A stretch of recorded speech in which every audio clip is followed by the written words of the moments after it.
अस्सलाम वालेकुम, welcome to cook like Aisha YouTube channel. आज हम बनाएंगे रोट, जिसे तबर्रुक की रोटियां भी कहते हैं, और ये मुहर्रम में और कुंडों में बहुत ही ज़्यादा चलने वाली एक हमारी जो है ट्रेडिशनल सी रेसिपी है कुकीज़ की। तो आज की रेसिपी पूरी देखिएगा। मैं आज आपको बड़े रोटी की साइज़ में और छोटे कुकीज़ के साइज़ दोनों में बताऊँगी। चैनल को सब्सक्राइब करना और वीडियो को लाइक करना मत भूलिएगा। तो चलें हम बनाते हैं ये मज़ेदार से खस्ता से रोट। रोट बनाने के लिए जो चीज़ें चाहिए हमें वो नोट कर लीजिए। हमें चाहिए मैदा। मैदा 1+1/4 कप। 1/4 कप जो है यहाँ पे मैं एक्स्ट्रा ले रही हूँ। पहले मैं 1 कप यूज़ करूँगी और अगर मुझे ज़रूरत होगी तो फिर मैं ये 1/4 कप भी यूज़ करूँगी। 1 एग चाहिए। 1/2 कप जमा हुआ घी, यानी कि आपने पहले घी को मेल्ट किया और उसे कप में डाला, मेजरिंग कप में, और उसे फ्रिज में रख दिया। जमने के बाद फिर उसे यूज़ किया। चीनी है 1/4 कप, यानी कि 2/3 कप। सूजी 1/2 कप।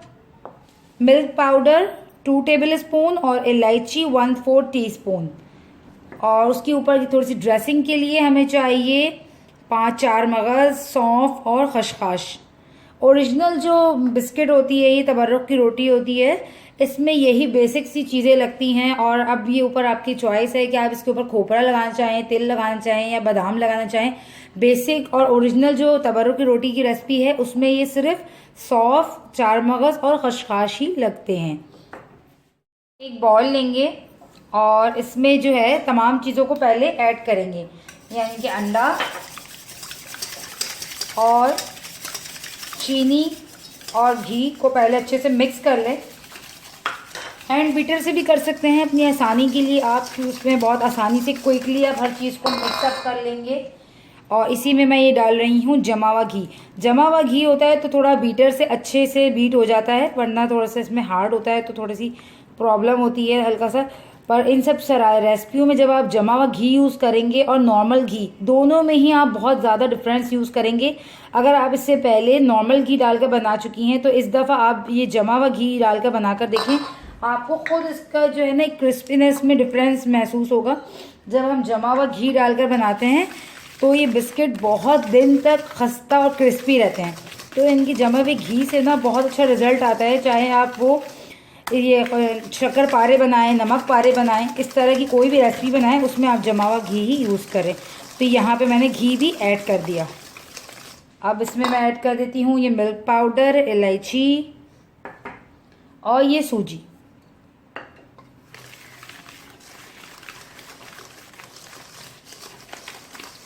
अब हम इसमें मैदा डालेंगे और गूंदेंगे, और इतना हम गूंदना है हमें कि एक अच्छी सी रोटी का आटा तैयार हो जाए।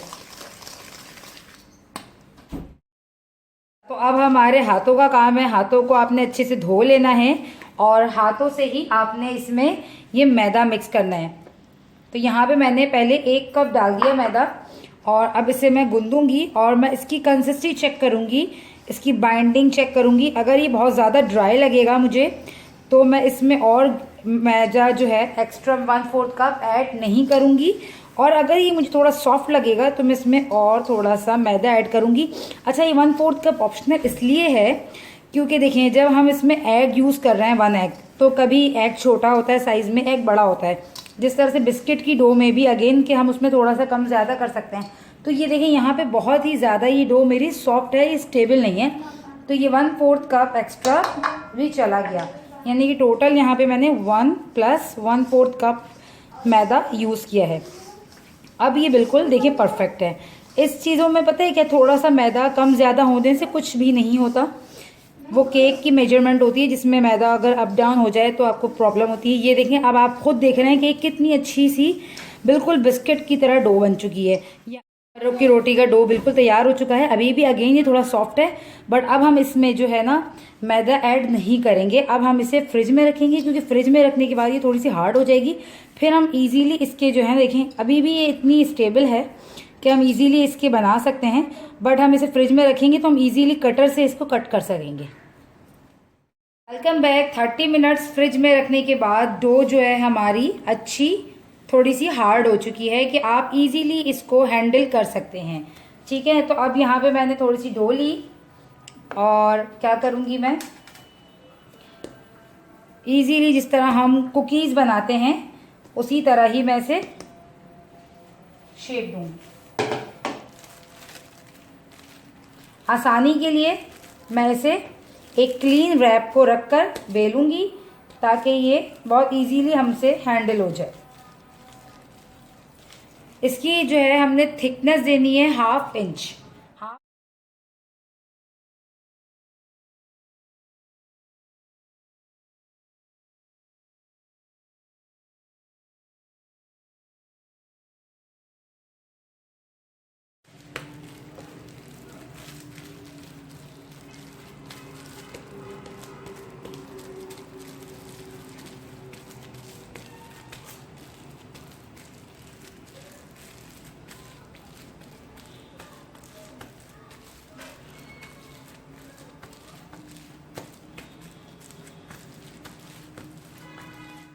हाथों की मदद से भी इस तरह हम बड़े साइज़ का जो है बना सकते हैं, रोटी का जो साइज़ होता है वो। पर क्लीन रैप की हेल्प ज़रूर लीजिएगा क्योंकि इससे जो है ना आप टूटने से, किसी क्रैक होने से बचा सकते हैं, क्योंकि ये डो क्रैक बहुत होती है, जस्ट लाइक कुकी डो। तो यहाँ आप देखें, अब मैं इसको बहुत इजीली, अगर मैं इसको ऐसे उठाऊंगी तो ये टूट जाएगा, और अगर मैं इसे क्लीन रैप के इससे उठाऊंगी तो ये यहाँ पे मैंने ग्रीस कर लिया है पैन को, और इसको मैं इजीली अब इसकी हेल्प से इस पे निकालूंगी। ये देखिए, अगर मैं इस तरह उठाती, स्क्रैपर की हेल्प से भी अगर मैं इसको उठाती ना तो ये टूट जाता, बट क्योंकि मैंने इसे क्लीन रैप की हेल्प से उठाया है तो ये बहुत ही इजीली उठ चुका है। अच्छा, मैंने यहाँ पे बहुत ज़्यादा मोटी मोटी रोटियाँ नहीं बनाई हैं, ये आपकी चॉइस के ऊपर है कि आप मोटी बनाएं। जितनी मोटी होगी उसका कुकिंग टाइम थोड़ा सा बढ़ जाएगा, ये नोट रखिएगा, ठीक है ना। यहाँ मैंने 1/2 इंच जितनी रखी हैं, अच्छी क्रिस्पी होती हैं इस वजह से। ज़्यादा मोटी होंगी तो फिर बहुत टाइम लगेगा आपको क्रिस्पी करने में। मैंने दोनों साइज़ की बना ली हैं। अब इसके ऊपर मैं इन तीनों चीज़ों को मिला के इसके ऊपर ये स्प्रिंकल करूँगी, और फिर हम इसके ऊपर एंड में एग वॉश करेंगे। और अगेन, जो एग वॉश नहीं करना चाहते वो मिल्क से वॉश कर लीजिएगा, ठीक है। अब देखिए, यहाँ पे मैंने सिर्फ जो है ये 3 ही चीज़ें लगाई हैं, सौंफ, खसखस और चार मगज़। और अगर ये आपके ऊपर है, अगर आपको कुछ और भी इसके ऊपर लगाना है तो वो आपकी जब अपनी चॉइस है, लगा सकते हैं। बादाम लगा सकते हैं इसके ऊपर, तिल लगा सकते हैं, बहुत सारे लोग तिल भी लगाते हैं इसके ऊपर ना, बट मैं आपको बेकरी वाला स्टाइल बता रही हूँ। तो बेकरी में जो बेक रोट मिलते हैं वो उसके ऊपर यही लगता है ज़्यादातर, ठीक है। तो यहाँ मैंने इसको हल्का सा प्रेस कर दीजिएगा वरना ये फिर निकल जाएगा, ठीक है। इसके ऊपर हल्का सा इसको प्रेस करना लाजमी है। अब इसके ऊपर बस हम सिंपल एग वॉश करेंगे और इसे हम 30 मिनट्स के लिए बेक करेंगे 150 डिग्रीज पे। 150 डिग्रीज जो है हल्का टेम्परेचर होता है, यानी कि केक से भी हल्का वाला टेम्परेचर। 180 पे हम केक बेक करते हैं, उससे भी हल्का। अब हम इसके ऊपर ये एग वॉश कर देते हैं। एग वॉश से बहुत अच्छा सा इसके ऊपर कलर आ जाता है और जो है बहुत अच्छी शाइनिंग आ जाती है, इसलिए एग वॉश करना बहुत ज़रूरी है।